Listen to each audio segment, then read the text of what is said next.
Μαλακισμένα, είστε πολλά από 12-15 χρονών να πούμε, νομίζετε τη ζωή. Έχετε μπερδέψει να πούμε τι, επειδή βλέπετε πιστόλια και τέτοια. Εμείς τα κάνουμε επάγγελμα να πούμε εμείς αυτά. Εμείς μας έφερε η ζωή, έτσι ήταν εμάς να πούμε.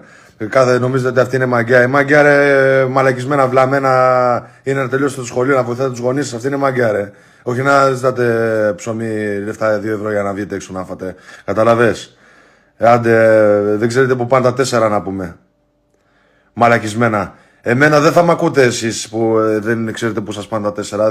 Δεν μπορείτε να μ' ακούτε εμένα. Δεν καταλαβαίνω γιατί μ' ακούτε, γιατί δεν μπορείτε να με καταλάβετε αυτά που. Άμα τα καταλαβαίνετε αυτά που λέω, θα κοιτάγατε τη ζωή σας με άλλο μάτι. Δεν θα δέχομαι εγώ να με παίρνει κανένας γονιός που να ακούω στον δρόμο προβλήματα να πούμε κάνετε bullying, ρε, επειδή τα παιδάκια επειδή δεν βγαίνουν και τους κάνετε bullying να πούμε, επειδή κοιτάνε το δρόμο τους, έχουν πάρει να πούμε πανευρωπαϊκά, πανελλήνια πρωταθλήματα και είναι πετυχημένα στα σχολεία στους βαθμούς τους και εσείς του κάνετε bullying επειδή δεν βγαίνει και δεν είναι cool και δεν καπνίζει και δεν πίνει.